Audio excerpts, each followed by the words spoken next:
I'm Shelton Wilder, and welcome to Wilder Possibilities Podcast, where each episode follows an entrepreneur's journey into the transformative power of that light bulb moment where everything clicks. I call that the click. Those pivotal points that redefine our futures, illuminate paths to success, and even change the world. Now let's get wilder. Welcome back to Wilder Possibilities Podcast. I have my dear friend here, and this is her first podcast. It's Nicole Pollard Bame, and she just told me that her middle name's Rain. So Nicole Rain Bame, I love her. And she has this incredible business called La La Lux, and she is a stylist to world leaders. Fashion stylist to world leaders and celebrities and all the other too, right? And. But world leaders, I love that. And she's here with us today! Yay! Okay, so we always have so much to talk about. And endless. Yes, endless things to talk about. And so I just always like to start with where you're from, how you got here, the whole shebang. Tell us. Everything. Yes, okay. Start it off. Well, I'm from Santa Monica, born and raised. Okay, so that, first of all, is crazy. LA baby. That is rare. And you know what? We're all really nice. Like, the people that are really from here are salt of the earth, nicest people. Yeah, I agree with that. Yeah. I love LA, though. People that say they don't like it, they should leave. That's why it's called La La Lux, because I am in love with this town. That's La La Lux. Yeah, that's where it came from. That's so sweet. I've always been obsessed with you. Okay. So born and raised here. Okay, great. Thought that, as an Angelino does, I would go into entertainment. Of course, okay. You know, I didn't even I dropped out of San Diego State knowing I'd work in entertainment. Oh, okay. Yeah. Okay, got it. And got here and really realized I just wanted to go to the parties. Like, I didn't actually want to do any work. No work in Hollywood, no work. Just the parties. I was the worst employee I think Paramount Pictures had ever had. Oh, so you were, okay, so you did get hired. Oh yeah, I got hired and I worked there and I was terrible. I would come in hungover every day, by far worst employee ever. My girl! And then I thought to myself, as a 21-year-old does. Oh, okay. I don't want to be a producer. I just want to marry one. See, you had a plan. No, that's a woman with the plan. This was a long time ago. I don't suggest this for your trajectory for life. This is not your pro tips here. Yeah, don't do what I did. Yeah. However, so I decided, I need a schedule where I can have some time off to be able to travel with this person I'm going to meet. Oh, okay. I've always really been into manifesting. And so this was the 20-something-year-old me that was like, I'm going to go work at a preschool. Okay, a preschool. I have summers off to be in Europe with this producer. With your man? Yeah. And I did that. So I left Paramount. I went to go work at a preschool. Okay. It was like this cool thing because I got to see life 10 years ahead of me and how that worked. But I mean, guys, if you're watching and you're not in LA, when we talk about preschools, it's a different level. It's something unique here. It's definitely It's like different. Ivy League level. It is Ivy League level. When we got into First Pres, I called my dad like we had gotten into Harvard. I mean, I was freaking out. He's like, it's preschool. And I was like, no. This is Harvard. And he's like, it's like Mimi and Paw Paw where I went to preschool. It's like, not like that. It's next level. So this was the sister school. Okay. Of First Pres. So amazing Reggio. Yeah, education. we know. You know. Yeah. And I spent my summers traveling the world. And you did it. I was sleeping with every tour guide at the Vatican, sleeping my way through every city in Europe. It was no producer in sight, but tour guides. But the tour guides were fabulous. They were hot and hitting all the marks. And while I was doing these, these tour guides, doing these, I love you. One of them said to me, they were like, Nicole, this was in Rome. He was like, we're in bed with cigarettes and wine as we do at 3:00 in the afternoon in Rome. Of course. And he's like, you shop your way through every city. You love clothes. You love shopping. You love these fine things. I was like staying at hostels, but shopping at Roberto Cavalli. Okay. So you knew what was important. I knew what was going on. Yeah. I was raised by my grandmother who taught me the finest things in life. Oh, that was it. Oh, okay. That's part of it. Mm-hmm. And so he was like, "Why don't you do shopping tours?" And I was like, "Yeah, why don't I? Why don't I?" Yeah. So I came back to LA and I started Lala Lux, a shopping tour company. Oh, okay, shopping tours. Shopping tours. Was it going to be shopping tours in LA? It was going to be all over the world. Or all over the world. Okay. I actually hadn't even thought about LA. I was like, I'm going to be in Capri and I'm going to be here and I'm going to be doing this. Like I had figured out my golden ticket to travel the world and like live this luxurious lifestyle. You have visions. I am. I do. You're a visionary. I am a visionary. Yes, I love it. And so I started doing the shopping tour. I started, saying I was going to do the shopping tours elsewhere. And my friend was like, "You're from LA. Yeah. You know the city like the back of your hand. Why don't you start it here?" It never freaking occurred to me. Oh my God, yeah, because everybody's obsessed. Yeah, so sometimes you need a good friend to tell you things like that. So very true. I started it in LA. It was this like perfect mix of luck and grit. So my first clients were the celebrities at the preschool. Well, that's the thing. There you go. Yeah. I mean, everyone there was like, on like a TV show or whatever it was, producers, all this, that. And you were right in it. I mean, that's where everyone is. Everybody. Yeah. And then my first partner was the Four Seasons Hotel Group. Oh, genius. And one summer they called me and I was on summer break, so I had all the time in the world, and they said, "We have a really big family coming in. Can you help them?" And I was like, "Yeah, how hard could this be?" Of course. And then they were like, "Can you style?" And I was like, "How hard could that be?" And yeah, sure. 19 years later, I made more money on that summer vacation than my entire salary for the year. Oh my God. And Lala Lux was born. I went back in September. I quit my job, and I still work with that family today.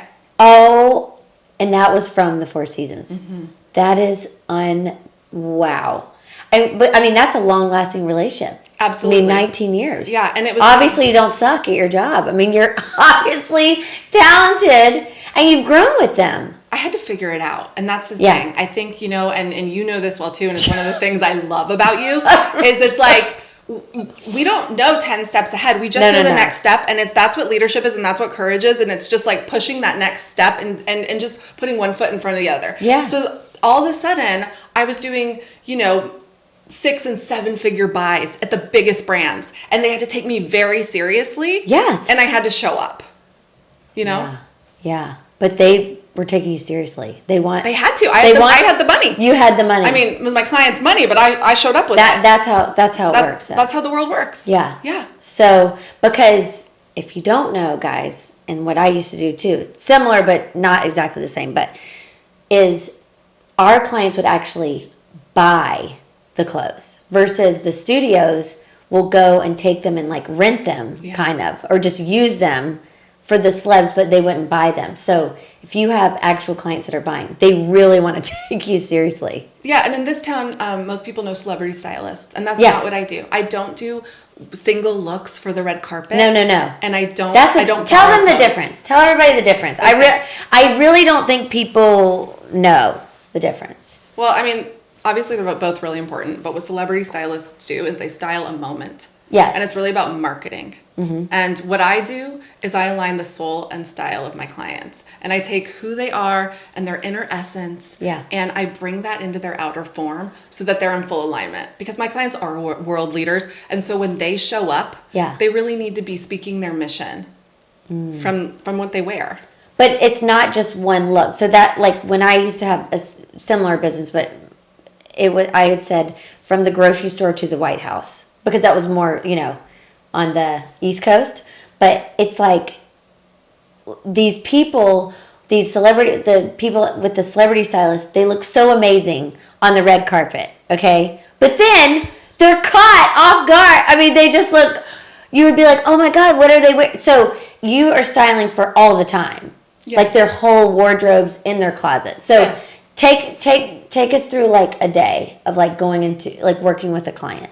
Well, every day is different, and that's what I love. Yes. And so because my clients are so multifaceted, and when I say world leaders, I really mean trailblazers. So people from every industry. Silicon Valley CEOs, royal families. I do kings and queens and princesses. Yes. Who else? I do heads of state. You know, it really runs the gamut. Sports team owners and celebrities. But I'm not styling them for the red carpet. I'm styling them for those everyday moments. Yes, so they don't get the photos where they're like, why would you wear that? I mean, I don't know. They need to be styled to feel good every day, not just that one event. A lot of times my clients have a gap between like who they really are and how they show up. Oh, wow. And you know, these people in all these facets, you know this because it's your world too, they are really good at taking in advice and really good at the self-actualization and becoming the best version of themselves. So they do the ice baths and they have the trauma therapist and they have the wellness. Every facet, right? Like they're the most interesting people and really care about their growth and their human potential. Yeah. And a lot of times that's all there, but what's missing is how they show up. Like even so, they're still so uncomfortable in their clothes. So that's what I do, is I help them really internalize who they are and what their sole purpose is. And then...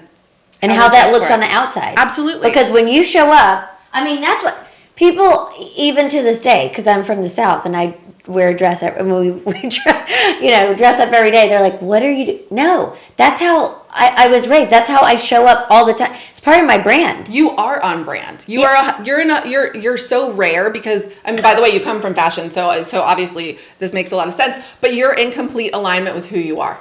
I can't say that for everybody. There's people that have been on stage for years and years, but they're still like, there's something missing, and you can feel it. It's a little bit uncomfortable. Yeah. Or they do like a great, Wall Street Journal feature on them, and something's just a little bit off. Their brand's on, but they aren't.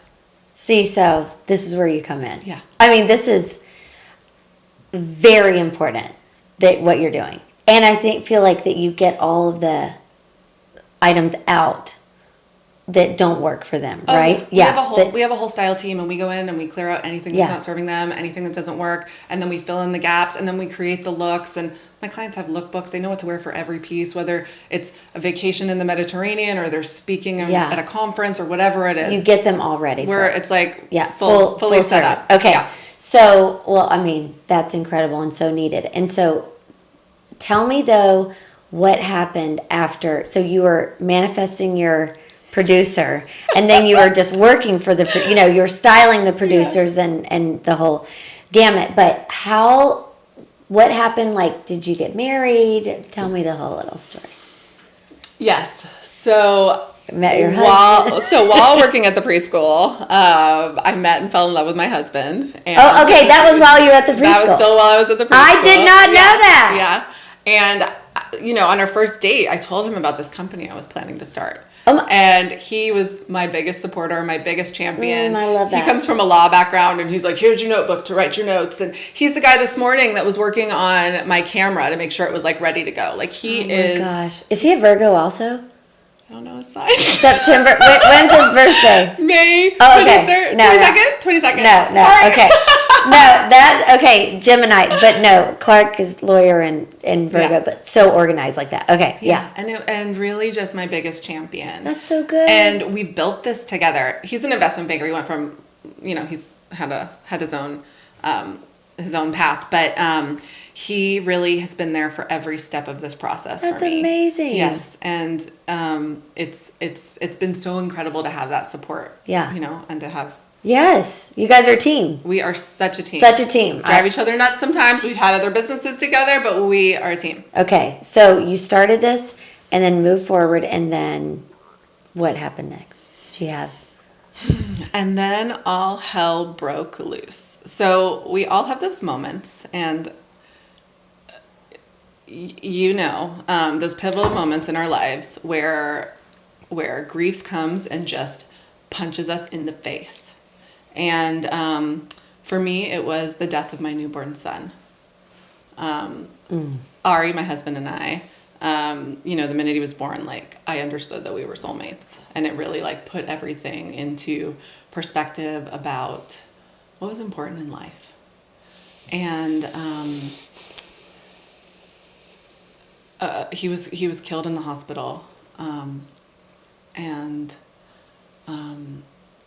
I was able to hold him in my arms when he died, and watch that process. And it was really the moment when my entire life fell apart and everything in my life changed.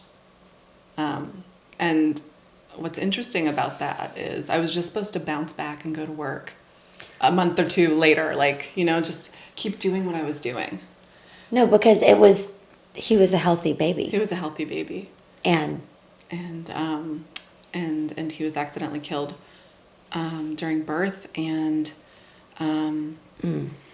it was that moment. We all have those moments. We all have those moments in our life where we were like, what? There's something greater. What else is there?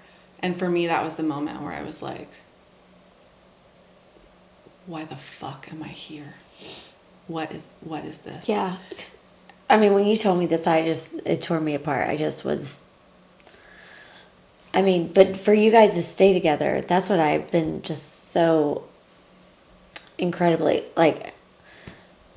impressed by, is that you guys stayed and have this amazing relationship after that. For so many aspects of my life, my son, Morris, has been my greatest teacher. And my husband said, I'm going to retreat now, when he died. And he's like, I'll be back, but I'm going in. Oh, I didn't know that. And I knew that, I knew we'd make it through, because when my son was born, I saw my husband as my soulmate in that moment, and everything made sense. And it's not easy to be with somebody through the depths of that grief and that loss. And it's when I had to call in others for support. I'd always done everything myself. Oh. Everything. Really? Wow. I relied on nobody to start my business, whatever it was. I was getting it done. Yeah. And this was the first time that I didn't know what to do next. Yeah.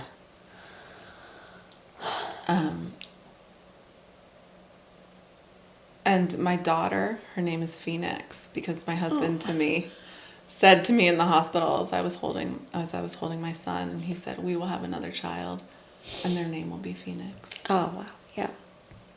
And they will rise from this. Yeah. And when was she born? I got pregnant with her 6 months later. Okay. And after loss of a child, and it was my first, and it was just a horrific way. My soul just yearned to be a mother. Yeah. And it was all that was on my mind. And we became pregnant very quickly again. That's a gift. It was such a gift. And then more losses, and trying for my son, and rounds of IVF, and all the stuff that goes in. After your daughter. After my daughter. And now I have a 1-year-old son too, and all that goes into making a family, and to having that part of my life was just so important to me. Yeah. And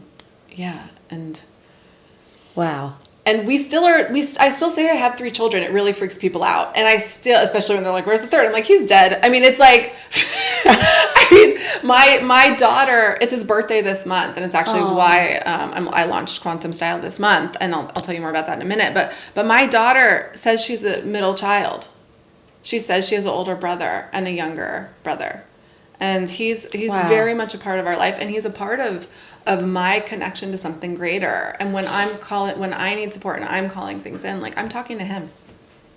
His name's Morris. Morris, he's still there. So sweet. Yeah. Yeah. Wow. I mean, I'm sure you were able to help so many people too. I mean, if you ever, I just feel like sharing this is so important and a beautiful thing that you were able to move through it. Because how long was it with your husband? It'll be 8 years. Yeah. This month he would be 8. He would be 8. Aww. And this is the first time I'm talking about this. And it's not because it's not something important, and it's not something that it's meant to be shared, but grief processes. That's what I mean. Now I've had enough time. It's time. Yeah. Yeah, it's time. Yeah. That you can,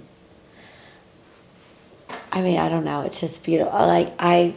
I think it's such a incredible story, and that, I love that you are able to share with your daughter. Then she says she's a middle child. Yeah, because she is. Yeah, and she has her own relationship with him, and for a lot of loss and a lot of women, whether it's a miscarriage or whether it's infant loss or whatever it is, there's so much shame around it. And I've worked with so many people in the soul capacity and doctors and everybody about healing around the shame that you did something. Yeah. Even when it's somebody else's, because you're the mother. And so for me, that was the piece that I wasn't ready to speak about it for so long, because I just had so much shame that like I did something wrong, or I couldn't forgive myself. And so that's why it took me so long to be able to be comfortable to even discuss. Talk about it. Yeah. Well, here we are. And we had a very intimate lunch, and we were talking about, because my mom, it would be my older sister, Catherine, and she died after 30 days and never left the hospital. But there was no therapy, there was nothing around, and then my parents got divorced after that, because it's such a large percentage of couples get divorced if there's a death of a child. Absolutely. So that's why I feel like I was just so proud of you guys to just stay together and like be able to, you gave him space. It would have been easier to get divorced, let me tell you. But what I've really learned in the staying together is that's where the medicine is, and that's where the magic is, and just believing, and also surrendering to knowing that seeing the goodness in each other, and seeing and like you said, the space, and giving each other the space to process differently. Yeah, you can process differently. I went to a trauma therapist. He got a motorcycle. Yeah, like you can't make this stuff up. You know. whatever works. However. But now you have your babies, and so tell me how because this whole podcast is always like, when did you get the click? Because like which. I feel like you've gone through a bunch of different things. Did you feel like you got a click, I guess, when you were having cigarettes with your tour guide in Rome? That was an orgasm, not a click. You heard it here.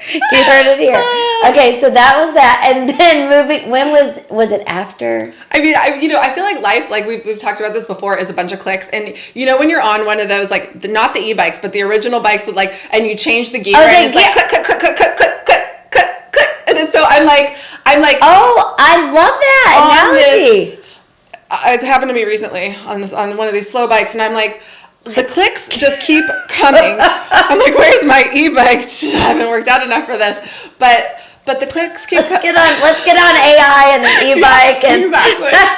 Oh my God! But the clicks kind of are what leads me to the next piece. So there was a click about like, oh, I could start this business, but guess what? I could be the producer.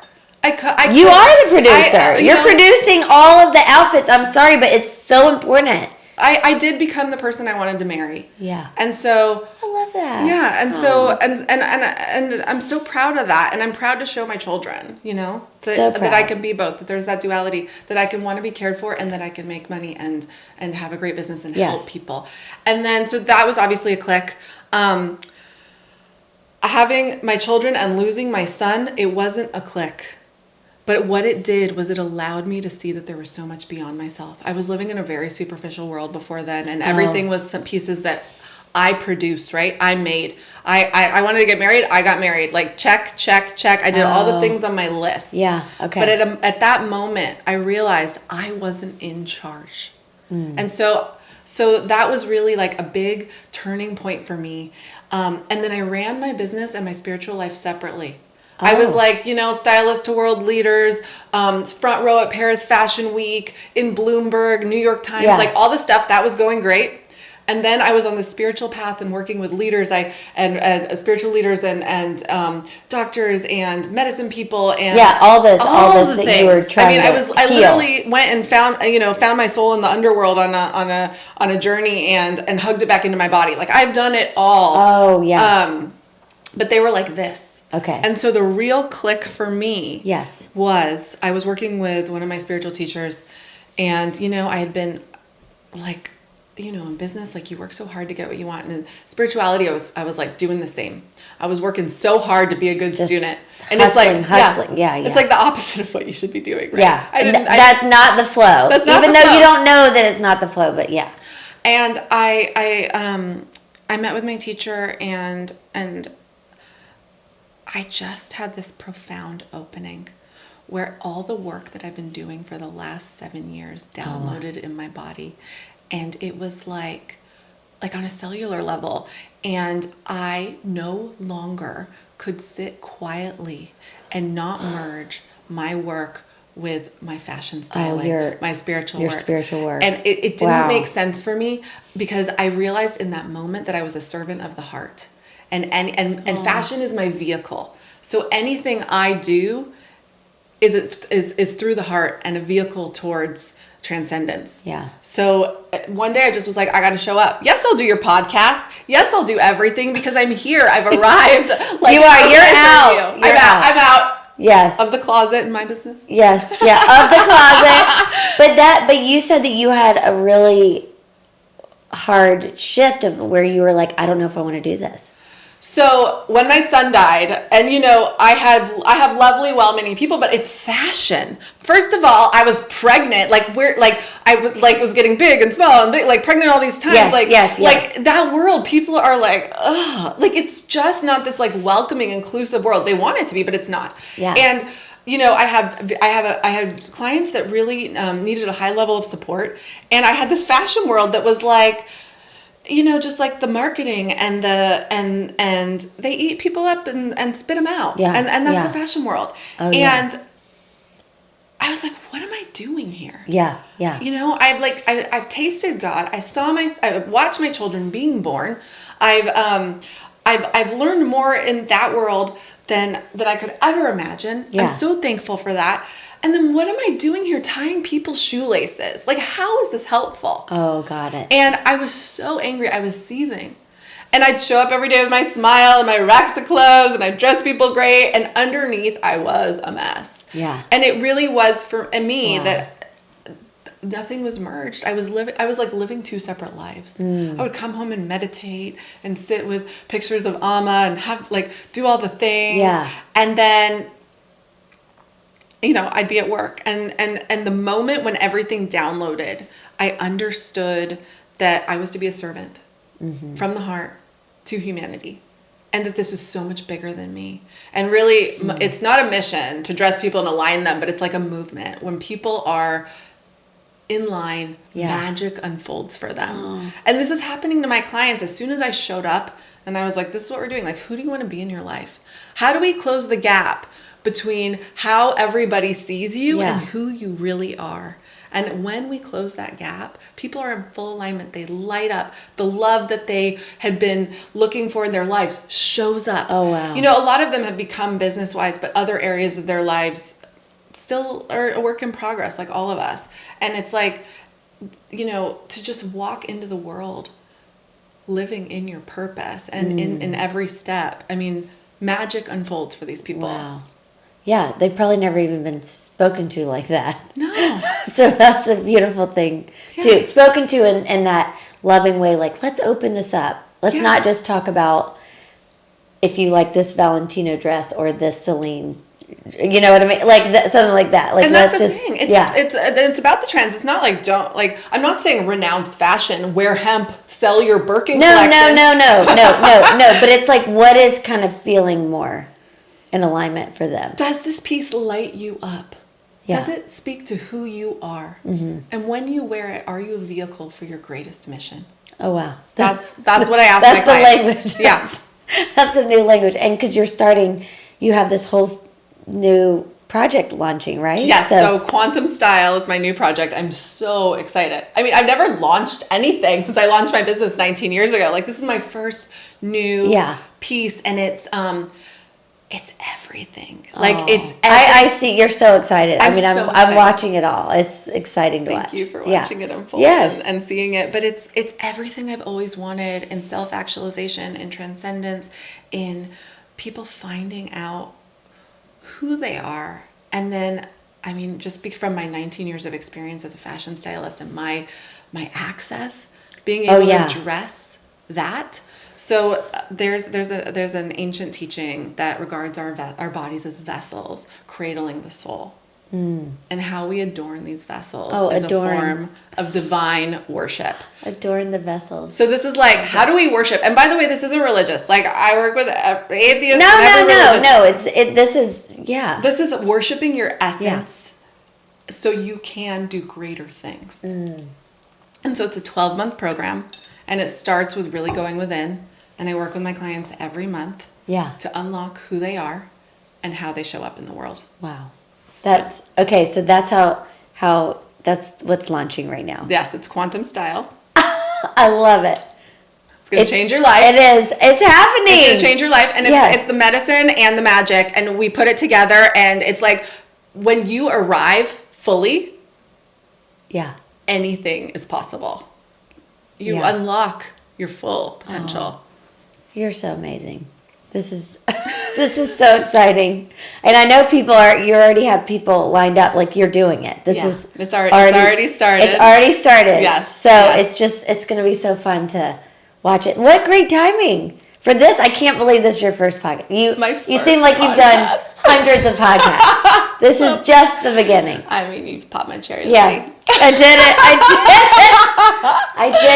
did it. And I feel grateful to know you. And I mean, be your friend and just, be on the journey. I always worship Nicole. I was like, oh my gosh, she's so amazing. Because you did this insane website with all these gowns and you had all these beautiful photos of yourself. You did it of yourself. Because you can't necessarily show your client. Just like I sign NDAs with my clients. All day long. Yeah, I don't show who my clients are and we don't do that.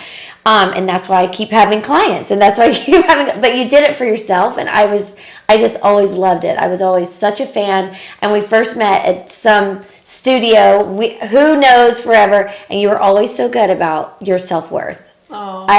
You were like, girl, you need to charge more. What are you doing? This is your gift. Like, you've always had that in you. That's a beautiful thing. Like, I lost all sense of, after going bankrupt, like you said, shame comes in such different forms when you're talking about losing your child. That's a form of shame, going bankrupt. Shame, getting sober, shame. It's just, it can show up, especially for women. I feel like guys are just like, fuck it, let's go. We're fine. I'm like, oh my God, life is over. And then you were really like a beacon for me. You were like, girl, because it's like, you don't know, you don't walk around with like bankruptcy on your forehead or grief on your, what I mean? Yeah, nobody knew. I'd walk into places like, nobody knows. Nobody knows, but like we know inside, but like it's, I don't know. You've just always been amazing with being able to show up. So I'm just so impressed by you. And I have no shame about what I'm worth. I will tell you that. That is, guys, if you get anything out of it, that is what to hear. This is a $250,000 package. It's for people that are invested in themselves. And I'm invested in myself. Yeah. And no shame about that. Yeah. And I love it. And it's just like, yes. And any new stylists out there, show up. Yeah. You're worth it. Yeah. Do the hard work too. Because that's the truth, right? The inside work. Do the inside work, and also do the work on your business. Don't show up and be like, I'm an influencer and I'm worth all the money. Do the hard work and then charge your worth. Yeah. Well, you do, and I love it. And I think that it's just amazing that you put that out there because this is what you get back. Your clients, they're doing it, and my clients invest in themselves. Yes. It's your clients too. Yes. You don't have like IKEA no shelving. Our clients invest in themselves, and it's something I've learned so much from my clients. Actually, two things. One, they invest in themselves with the best teachers, the best in every facet of their lives. Two, they're present and they listen. Oh, wow. So my clients, when they're working with me, they are with me. Yeah. And that in itself has been such a big tool for me to grow. To show, yeah. Mm-hmm. Wow. I love, that's amazing. Yes. Okay, well, everybody, you're going to get to follow along and see what's happening. And this is your breakout. Here you go. This is Nicole. La La Lux. I love you. At Lalalex, follow me on Instagram, please. Yes. For the launch of Quantum Style. Yeah, follow on Instagram, follow along, and your website too. That's where you can see everything. Oh yeah, it's all going to be in the show notes, right? Yes, it's all good. I know, you're going to be able to follow. Okay, love you. Okay, thank you. Bye. Cheers. Cheers. I'm Shelton Wilder, and welcome to Wilder Possibilities Podcast, where each episode follows an entrepreneur's journey into the transformative power of that light bulb moment where everything clicks. I call that the click. Those pivotal points that redefine our futures, illuminate paths to success, and even change the world. Now let's get wilder.